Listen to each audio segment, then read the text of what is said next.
Բարի օր հարգելի հետևորդներ, եթերում ABC լուրերն է, ես Գառնի Մութաֆյանն եմ։ Այսօր լրանում է հայոց ցեղասպանության 111-րդ տարելիցը։ 1915-ի ապրիլի 24-ը մեր պատմության ողբերգական ու ցավոտ էջերից է։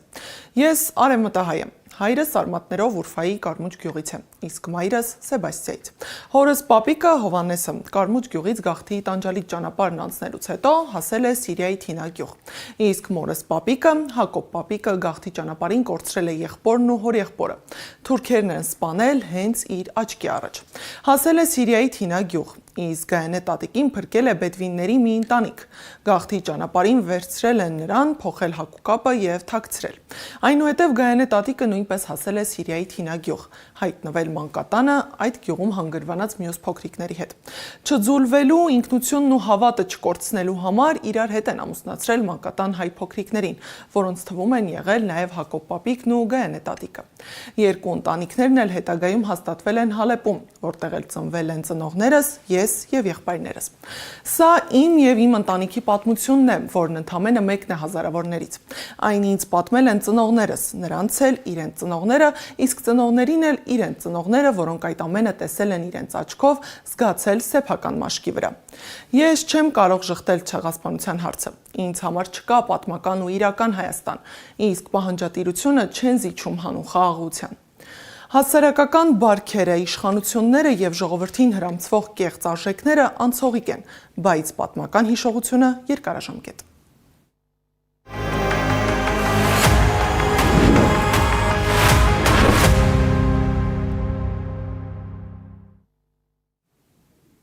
Ողբերգություն, կորուստ ու պահանջատիրություն հայոց ցեղասպանության 111-րդ տարելիցն է, քաղաքական գործիչներն ու հոգևորականությունն այցելում են Ծիծեռնակաբերդ։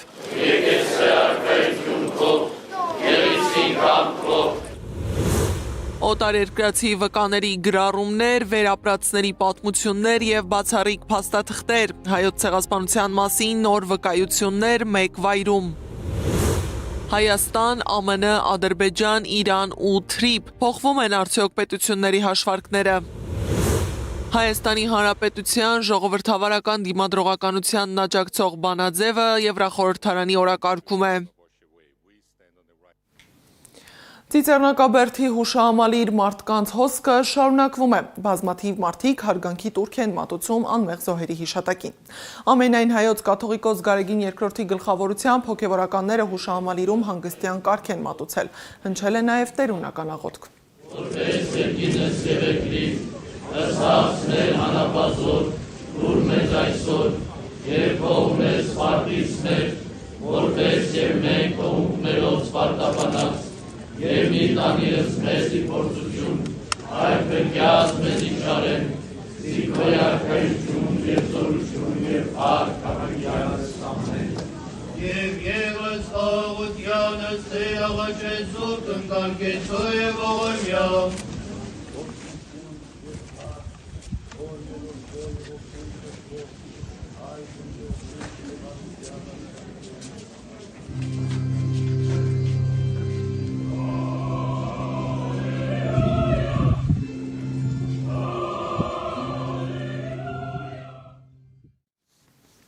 Իդեպ հանրային հեռուստաընկերությունը չի ցուցադրել ամենայն հայոց կաթողիկոսի եւ Մայրաթոր Սուրբ Էջմիածնի միաբանների այցը Ծիծեռնակաբերդի հուշահամալիր։ Ցեղասպանության նահատակների հիշատակի օրվա առիթով վեհափառն ուղերձ է հղել։ Մեր ժողովուրդը վերապրեց ցեղասպանությունը, ամենուր նոր կյանք վերընձյուղեց, վերահաստատեց հայոց անկախ պետականությունը, հայտարարել է Գարեգին II-ն ու ուղերձում խոսել է նաև Արցախի բռնի հայաթափման մասին։ Ցեղասպանության աղետալի դեպքերից 100-ամյակ անց, երբ թվում էր, թե նման սոսկալի հանցագործությունները մնացել են անցյալում, ցավոք նոր ցեղասպան գործողություններով հայաթափվեց Արցախը։ Բռնությամբ տեղահանվեցին ավելի քան 120,000 արցախցիներ։ Այս ծանր կացության եւ առկա սպառնալիքների հանդիման մեր նահատակների զոհողությունը մեզ պարտավորեցնում է ամրապնդել մեր միաբանությունն ու համերաշխությունը եւ հզորացնել հայոց պետությունը։ Իրավի համազգային միասնականությամբ է, որ կարող կլինենք արդյունավորել ու ջանքերը հայոց ցեղասպանության համընդհանուր ճանաչման եւ արգասավորելու քայլերն ու նախաձեռնությունները հանուն ազգային առաջընթացի եւ խաղաղ ու անվտանգ կյանքի։ Քաղաքական գործիչները եւս այցելել են Ծիծեռնակաբերդ, օրվա մասին հայտարարություններում շեշտում են ցեղասպանությունը միայն պատմական հիշողություն չէ, իսկ խաղաղությունը չի կարող կառուցվել արյան վրա։ Գործիչները խոսել են նաեւ օկուպացված Արցախում տեղի ունեցող մշակութային վանդալիզմի մասին։ Ցեղասպանության զոհերի ոգեկոչումը եւ ցեղասպանության ճանաչումը երկու կարևոր նպատակ ունի։ Առաջինը կանխարգելիչ նպատակ է, որ վերջապես ապագայում այդպիսի բան այլևս չկրկնվի, որպեսզի գործել են մեխանիզմներ, որ կկանխարգելեն, որպեսզի էլի չասեն, որ իրենց նավերը մեր սարերը չեն բարձրանում։ Կանխարգելման համար ամենակարևոր բանը ցեղասպանության համաշխարհային ճանաչումն է։ Իսկ մենք էլ ապրում ենք այնպիսի տարածաշրջանում, որ իրապես մեզ պետք է միջազգային աջակցություն։ Պետության, ավելի շուտ իշխանության, ոչ միայն լռությունը, բացարձակ կամակատար թուլամորթությունը եւս մեկ վկայություն է նրա, որի դեմս քաղաքացիական պայմանագրի եւ նրա տարբեր տեսակ արբանյակների մենք այսօր Հայաստանում հայկական պետություն չունենք հայկական իշխանություն։ Եվ մենք պետք է փոխենք այդ իրավիճակը, բայց մենք դրան չենք սպասելու։ Կրկնելով մոտավորապես բոլշևիկների 20-ականների 30-ական թվականների քաղաքականությունը, որտեղ ուղղակի փորձում էին հայ ժողովրդին զրկել այդ հիշողությունից, այդ աղետալի ողբերգական ահավոր ժամանակների մասին։ Ցեղասպանությունը դա մեր պատմության անբաժան մասն է եւ այստեղ խոսքը տարածքների մասին չէ, այլ հիշողության, մարդկային տարական հիշողության, քո սեփական ազգի պատմության։ Վստահ եմ, այստեղ գտնվող մեծամասնությունը ընտանիք ունի, ով այս կամ այն կերպ ցեղասպանությունից հիշատակ ունի իր ընտանիքի մեջ եւ ես այդ թվում Եվ եթե կան մարդիկ, ովքեր պատրաստ են մոռանալ իրենց պատմությունը, անցյալը, իրենց ընտանիքների ողբերգությունները, ես կդժվարանամ նրանց մարդ անվանել, որովհետև մարդը տարբերվում է կենդանուց հիշողությամբ։ Մեր նկարանող խմբերը վաղ առավոտի Ծիծեռնակաբերդում են ուղիղ հեռարձակմամբ լուսաբանում են այնտեղ տեղի ունեցողը։ Միանանք նրանց եւ տեսնենք, թե ինչ է կատարվում այնտեղ։ Սեդա, ողջույն, դու եթերում ես։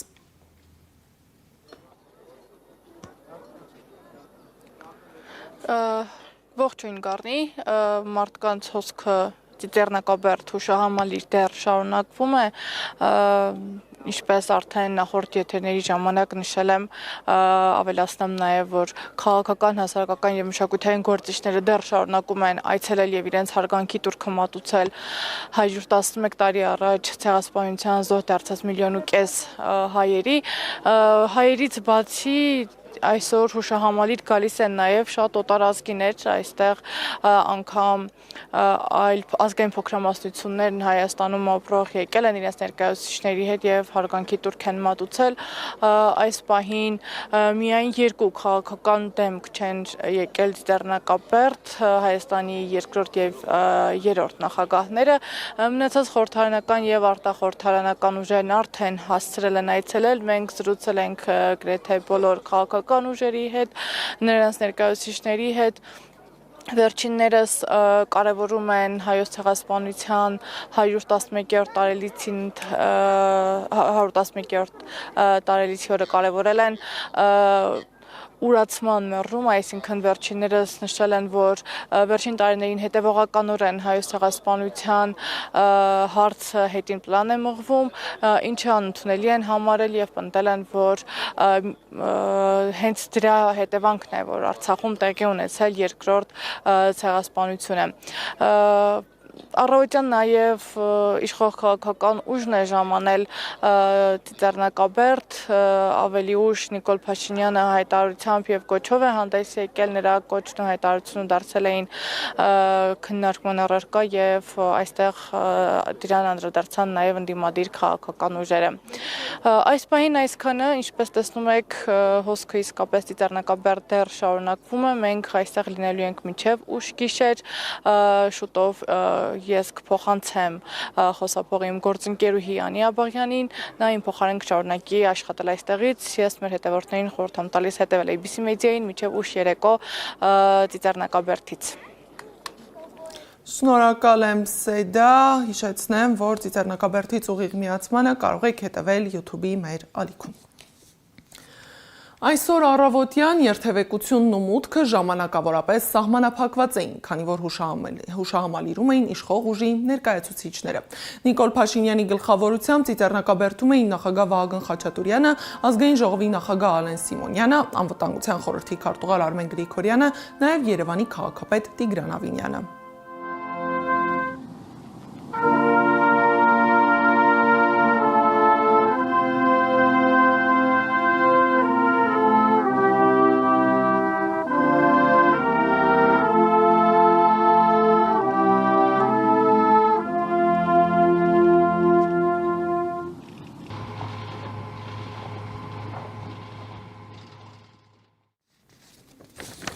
Նիկոլ Փաշինյանից հետո ծիծեռնակաբերդի հուշահամալիր է այցելել Աննա Հակոբյանը, պետական պահպանության ավելի քան 10 աշխատակիցներով շրջապատված։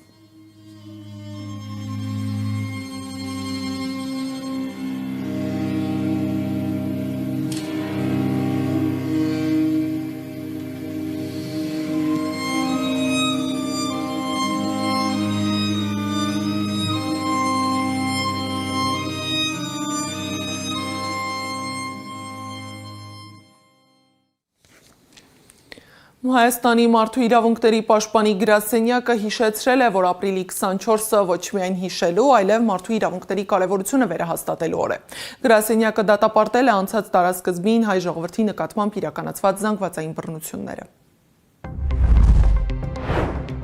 Այսօրը եւս մեկ հիշեցում է, որ նման հանցագործությունների կանխարգելումը պետությունների եւ միջազգային հանրության կարևորագույն պարտականությունն է, իսկ նման արարքների համար պատժելիությունը կանխարգելման կարևորագույն գործիք։ Անպատժելիությունը խաթարում է արդարության հիմքերը եւ ծնում նոր հանցագործություններ։ Այսօրվա աշխարհում էլ իրականություն են էթնիկ հիմքով ատելության տարատեսակ դրսևորումները։ Դրանք պարարտ հող են ձևավորում ցեղասպանության եւ մարդկության դեմ ուղղված հանցագործությունների համար, ուստի պետք է արժանանան պատշաճ հակազդեցության։ Մարդու իրավունքների հարգումը, իրավունքի գերակայության երաշխավորումը եւ խտրականության բոլոր ձևերի բացառումը պետք է լինեն յուրաքանչյուր հասարակության հիմնասյուները, իսկ մեր ջանքերը պետք է մեկտեղված լինեն ատելության խոսքի, ատելության շարժառիթով կատարվող հանցագործությունների, անհանդուրժողականության եւ խտրականության բոլոր դրսևորումների կանխարգելման գործում։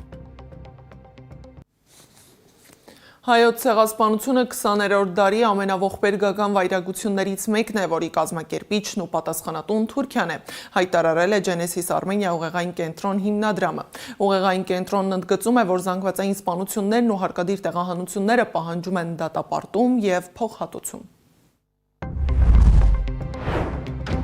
Ցեղասպանության եւ եղելության ժխտման արդեն 111 տարի ձգվող ստվերն արտացոլվում է նաեւ վերջին տարիների իրադարձություններում, ինչպիսին է Արցախի կորուստն ու հայաթափումը։ Անցյալի եւ ներկայի միջև զուգահեռները պահանջում են ոչ միայն պատմական հանցագործությունների անհապաղ եւ անվերապահ ճանաչում, այլև դրանց ժամանակակից հետևանքների հաղթահարման գործնական քայլեր։ Պահանջատիրությունը լոկ նշանաբան չէ, ոչ էլ հարգանքի դրսևորման քայլ սեփական պատմության ու նախնիների հանդեպ, այլ ժամանակակից աշխարհում ազգի պատմության ողբերգական իրադարձությունների կրկնությունը թույլ չտալու նախապայման, պետությունների միջև քաղաքակիրթ երկխոսության, հնարավոր հաշտեցման եւ զարգացման նախապայման։ Հայոց ցեղասպանության միջազգային ճանաչման աշխարհագրությունը պետք է ընդլայնվի, բայց հաջողության գրավականը ուժեղ, անվտանգ, տնտեսապես եւ տեխնոլոգիապես հզոր, սոցիալապես արդար, առողջ ու առաջադեմ երիտասարդությամբ Հայաստան պետության կայացումն է։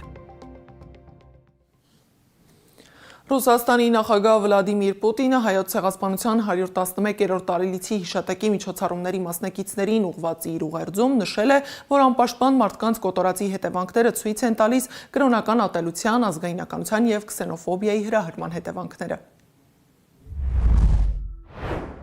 Մենք գլուխ ենք խոնարհում 20-րդ դարի ամենասարսափելի ողբերգություններից մեկի հայոց ցեղասպանության 100,000-ավոր զոհերի հիշատակի առաջ։ Անպաշտպան անմեղ մարդկանց դաժան կոտորածը, որոնք սպանվեցին, վիրավորվեցին եւ վտարվեցին իրենց հայրենի քաղաքներից ու գյուղերից, ցնցեց քաղաքակիրթ ամբողջ աշխարհը։ Մենք վստահ ենք, որ էթնիկ պատկանելիության հիմքով մարդկանց զանգվածային ոչնչացման եւ տեղահանության քաղաքականությունը չի կարող եւ չի արդարացվի, եւ միջազգային հանրությունը պետք է միավորի ուժերը ապահովելու համար, որ նման բարբարոսությունը երբեք չկրկնվի։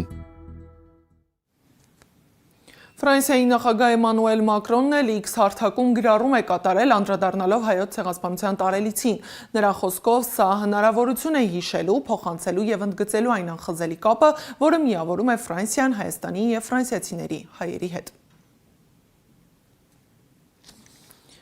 Ուղերձ է հղել նաև Լիբանանի նախագահ Ժոզեֆ Աունը։ Նա շեշտել է, որ հիմնադրումից ի վեր Լիբանանը ապաստան է եղել իր սահմաններում պաշտպանություն փնտրող հայերի համար, եւ նրանք դարձել են իր ազգային միասնության անբաժանելի մասը։ Հայկական ծագում ունեցող լիբանանցիները երբեք հյուր չեն եղել Լիբանանում, այլ իսկական գործընկերներ են եղել երկրի կառուցման գործում, իրենց ներդրումն են ունեցել տարբեր ոլորտներում եւ անջնջելի հետք են թողել ժամանակակից Լիբանանի պատմության մեջ։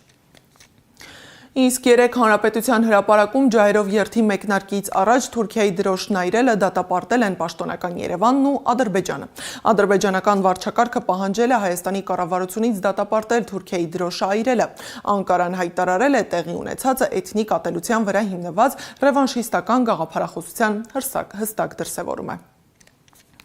Հայոց ցեղասպանության մասին պատմող փաստերն այս անգամ ոչ թե թվերի տեսքով են, այլ մարդկային պատմությունների, որոնք տեսել են, ապրել են ու փաստագրել են կատարվածը։ Հայոց ցեղասպանության թանգարան ինստիտուտում բացված նոր ցուցադրությունը ներկայացնում է վերապրողների եւ օտարերկրացի վավերագրողների բացառիկ վկայությունները, վերածելով պատմությունը կենդանի հիշողության։ Սրանք պարզապես պատմական նյութեր չեն, դրանք մարդկանց պատմություններ են, որոնք փրկվելով մահից ընտրել են չլռելն ու հանցագործությունը փաստագրելը։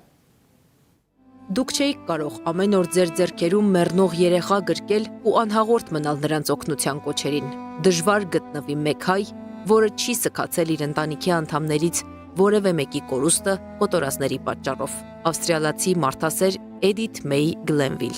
Հայ երեխաներին տեղավորելով նավակների եւ բեռնանավերի վրա նետեցին ծովը եւ խեղտամահ արեցին։ Պարիադրոսի սարահարթը ծածկված էր հայերի դիակներով։ Խրիստիանոս Ֆիլիպիդիս ույն հոգևորական։ Երբ հայերը լքեցին պատմական սրբավայրը, Վարագավանքը, իր նմանը չունեցող հազարամյա գրադարանով այն ընկավ թուրքերի ձեռքը։ Վերջիններս ամբողջովին հրկիզեցին այն։ Մեհմեդ Ջելալբեյ, արաբ գործիչ։ Սրանք հայոց ցեղասպանության մասին օտարազգի վավերագրողների վկայություններն են, որոնք այսօր ցուցադրված են Հայոց ցեղասպանության թանգարան ինստիտուտում։ Ցուցադրություն, որտեղ նմուշները պատմում են իրականության մասին, որտեղ ամեն իր պատմության ամենադաժան էջերի լուռ վկան է։ Ապացույցը մարդկային անաղոքության ու աշխարհի անտարբերության։ Ապրիլի 23-ին Հայոց ցեղասպանության թանգարան ինստիտուտում բացվել է փաստագրելով հանցագործությունը Հայոց ցեղասպանությունը վերապրողների առաջին վավերագրումները խորագրով ժամանակավոր ցուցադրություն է։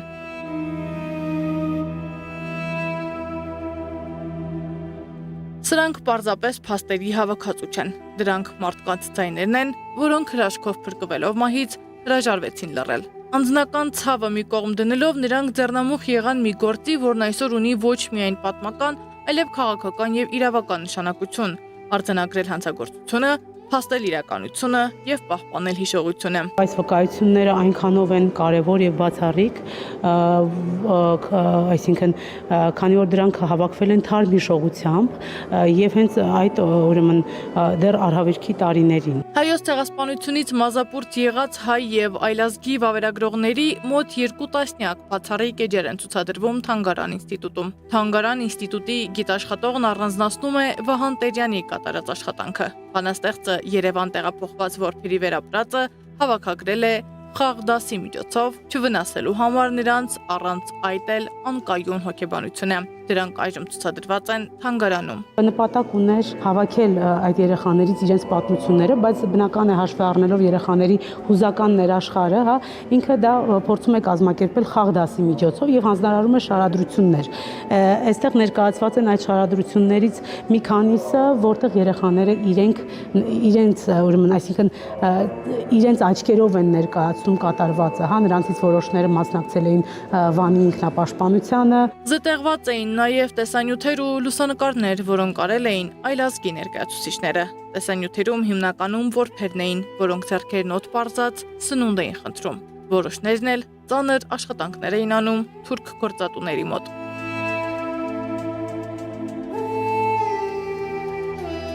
Նմուշներին ծանոթանալու էին եկել Հայաստանում, Ռուսաստանի, Կիպրոսի, Կանադայի, Վենետիկի արտակարգ եւ լիազոր դեսպաններն ու պատվիրակության անդամները։ Ժամանակավոր ցուցադրությունը հասանելի է լինելու մինչև 2027 թվականի ապրիլ ամիսը։ Սադամ Ակարյան, Տարոն Ղանդիլյան, Աշոտ Բարբարյան, ABC Media։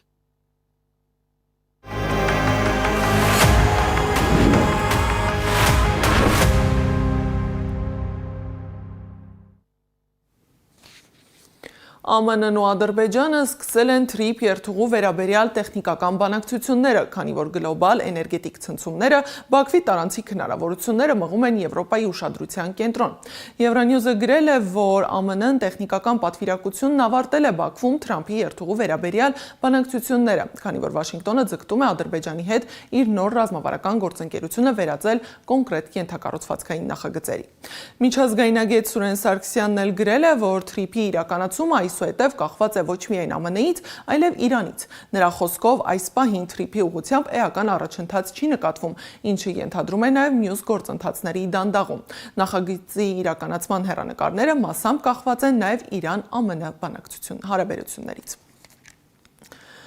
Եվրախորհրդարանի падգամավորներն ապրիլի 30-ին կքվեարկեն ԵՄ-ի Հայաստանի ժողովրդավարական դիմադրողականության աջակցության վերաբերյալ բանաձևի շուրջ։ Բացի այդ, Եվրախորհրդարանը կոչ կանի ավելի շատ ջանքեր գործադրել Հայաստանի ընդհանուր ժողովրդավարական դիմադրողականությանն ամրապնդելու համար, քանի որ ԵՄ-ն վերջերս նոր քաղաքացիական առաքելություն է սկսել աջակցելու Հայաստանի իշխանության կարողությունների զարգացման եւ բազմաշերտ սպառնալիքների, ինչպիսիք են արտաքին տեղեկատվության մանիպուլյացիան եւ միջամտություն, կիբերհարձակումները եւ անօրինական ֆինանսական հոսքերը դեմ պայքարելու համար։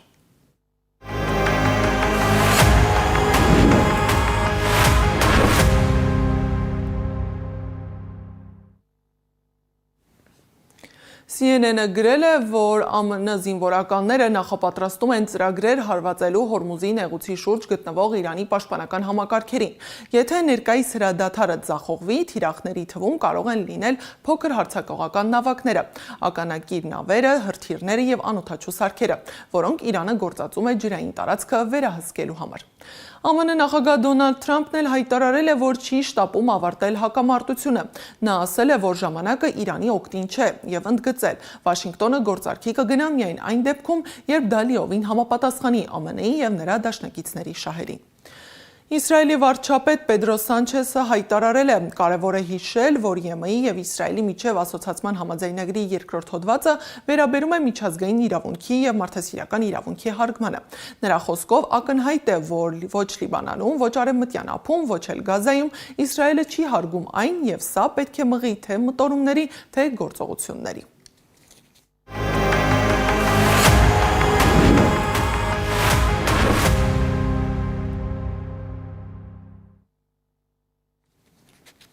Նեմեսիսը հայ վրիժառուների համար դարձավ կյանքի առաքելություն, սահմանեց նրանց ամբողջ ճակատագիրն ու հետագա գործունեությունը։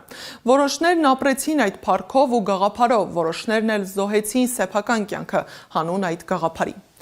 Կյանքը վրեժից հետո հայ վրիժառուների ճակատագիրը, դիտենք ամրոց հիմնադրամի պատրաստած ֆիլմի 9-րդ մասը, իսկ ժամը 18-ին եթերում կլինի ABC Newsroom-ը։ Նեմեսիսը հիրավի կյանքի առաքելություն դարձավ հայ վրիժառուների համար, ինչպես նաև սահմանեց նրանց հետագա ողջ ճակատագրի ընթացքը, ոմանց երկար ու պատվական կյանքը օծելով փառքի պսակով, իսկ ոմանց առաջնորդելով մարտիրոսության։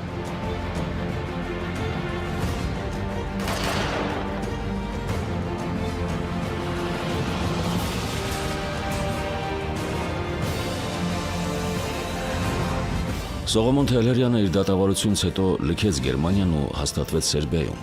ապա 1950 թվականին բնակություն հաստատեց ԱՄՆ Սան Ֆրանցիսկո քաղաքում։ Թալյաթի դատավճիռն իրականացնելուց հետո նա այլևս ապրեց խաղաղ ու անվրդով կյանքով, շրջապատված հայ հանրության ուշադրությամբ եւ իր ընտանիքի սիրով։ Մահկանացուն կնքեց 1960 թվականի մայիսի 23-ին եւ ուղարկավորվեց Ֆրեզնոյի Արարատ հայկական գերեզմանատանը։ 1953 թվականին Կահիրեում առաջին անգամ լույս տեսավ նրա Սողոմոն Թեհլերյան վերհիշումներ Թալյաթի ահաբեկումը գիրքը Վահան Մինախորյանի համահեղինակությամբ։ Աշավի Շիրակյանը Շաքիի եւ Ազմիի դատավճիռն իրականացնելուց հետո Փարիզում դաշնակցական կառույցներից առաջարկություն ստացավ բնակվել Եվրոպայի ցանկացած երկրում եւ առանց կաշկանդվելու օգտվել կուսակցության ֆինանսական միջոցներից։ Սակայն խնդրեց միայն աջակցել Ամերիկայի Միացյալ Նահանգներ իր մեկնումը կազմակերպելու գործում։ Միացյալ Նահանգներում նա զբաղվեց ձեռներեցությամբ, հիմնեց արևելյան գորգերի խանութների ցանց, ապա ստեղծեց նավամատույցների մաքրմամբ զբաղվող ընկերություն։ Մահկանացուն կնքեց 1973 թվականի ապրիլի 12-ին Նյու Ջերսիի Էնգլվուդ քաղաքում։ Նեմեսիս ծրագրում իր մասնակցության հուշերը Շիրակյանը շարադրեց «Կտակներ նահատակներուն» գրքում, որը լույս տեսավ 1965 թվականին։ Հրաչ Փափազյանը Նեմեսիս ծրագրի շրջանակներում մատուցած իր բացառիկ ծառայություններից հետո 1926 թվականին Եվրոպայից տեղափոխվեց Հալեբ, ուր բնակվեց մինչև 1957 թվականը եւ ընտրվեց սիրիական պարլամենտի անդամ։ Քրդական ազատագրական շարժմանը աջակցելու համար հետապնդվեց սիրիական եւ թուրքական իշխանությունների կողմից եւ ստիպված եղավ վերջին ապաստանը գտնել Լիբանանում, ուր եւ կնքեց իր մահկանացուն 1960 թվականին։ Միսակ Թորլաքյանը Բեհբուդ խան Ջավանշիրի նկատմամբ գործադրած հաշվեհարդարից հետո բնակություն հաստատեց Բելգրադում, ապա Բուխարեստում։ Երկրորդ համաշխարհային պատերազմի տարիներին համագործակցեց Գարեգին Նժդեհի եւ Դրաստամատ Կանայանի հետ հայ ռազմագերիներին գերմանական ճամբարներից ազատելու համար։ Այդ ժամանակահատվածում անձամբ կազմակերպեց եւ հաջողությամբ իրականացրեց թուրքական հրամանատարության գաղտնի փաստաթղթերի առևանգման օպերացիա, որոնց շնորհիվ հնարավոր դարձավ ապացուցել գերմանական Ռայխի ղեկավարությանը Անկարայի երեսպաշտական էությունը եւ այդպիսով խաթարել թուրք-գերմանական դաշինքն ու հնարավոր համատեղ արշավանքը դեպի Կովկաս։ Թորլաքյանը ողջ կյանքում չդադարեց իր ընտանիքի անդամների փնտրտուքը, հույս ունենալով, որ հարազատներից գոնե մեկը հրաշքով ողջ է մնացել կոտորածից, սակայն ապարդյուն։ Նա իր վախճանը կնքեց 1968 թվականին Ամերիկայի Միացյալ Նահանգներում, ժառանգելով հայ հանրությանը օրերուս հետ ստվարածավալ հուշագրությունը, որում մանրամասն նկարագրեց իր ընտանիքի կորուստի, տրապիզոնահայության կոտորածների եւ իր ընտրած պայքարի ուղու պատմությունը։ Արամ Երկանյանը Շաքիրի եւ Ազմիի ոչնչացման գործողությունից հետո լքեց Գերմանիան եւ այլևս դատապարտված էր թափառել աշխարհով, չկարողանալով հաստատապես հիմնավորվել որևէ երկրում։ Ավստրիա, Ռումինիա, Արգենտինա։ 1932 թվականին նա բնակություն հաստատեց Բուենոս Այրեսում, որտեղ խմբագրում էր տեղի Հայաստան թերթը։ Նա վախճանվեց դեռևս երիտասարդ հասակում 1934 թվականի օգոստոսի 2-ին փոքախտից եւ ուղարկավորվեց Կորդոբա քաղաքում, ուր նրա գերեզմանը ուխտատեղի դարձավ արգենտինահայության համար։ Նա թողեց հարուստ հուշագրություն, այսպես սպանեցինք գիրք մատուցման եւ հատուցման, վրեժագիրք աշխատությունները, որոնք բազմաթիվ հրատարակություններ են ունեցել Սփյուռքում։ Արտաշես Գևորգյանը Ջեմալ Փաշայի մահվան դատավճիռն իրականացնելուց 2 տարի անց բնակություն հաստատեց Երևանում, ուր աշխատեց մի շարք պետական հաստատություններում։ 1925 թվականի մարտից Հրազդանի շրջանում հիմնեց Կարմիր հովիտ անունով Հայաստանի առաջին կոմունան, համալրված գերազանցապես ցեղասպանությունից փրկված Խոտոր ջուրցի երիտասարդներով, որի նախագահը դարձավ ինքը։ 1936 թվականին ձերբակալվեց հակակուսակցական եւ հակաիշխանական գործողությունների հակահեղափոխական կազմակերպությանը անդամակցելու եւ տերորիստական գործողություններ նախապատրաստելու մեղադրանքով։ Խորհրդային NKVD-ի գաղտնի գործակալ դառնալու առաջարկը կտրուկ կերպով մերժելուց հետո դատապարտվեց մահվան եւ գնդակահարվեց Երևանում 1937 թվականի հուլիսի 8-ին։ Նույն բախտին արժանացան Ահմեդ Ջեմալի դատավճիռն իրականացրած նրա մարտնկերները։ Ստեփան Ծաղիկյանը իր մահկանացուն կնքեց Աքսորում, Ալթայի մարզում, ստույգ տարեթիվը անհայտ է։ Պետրոս Տեր-Պողոսյանը փախչելով Գուլագի ճամբարից անհայտ կորավ Կրասնոյարսկի մարզի Մինուսինսկ քաղաքի շրջակայքում, ստույգ տարեթիվը անհայտ է։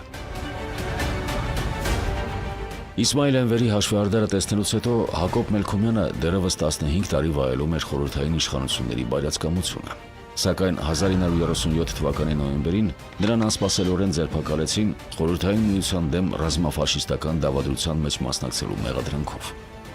1940 թվականին դատապարտվեց գնդակահարության, սակայն 2 ամիս անց մահվան դատավճիռը փոխանինվեց 15 տարվա կալանքով ողջ ունեցվածքի առգրավմամբ։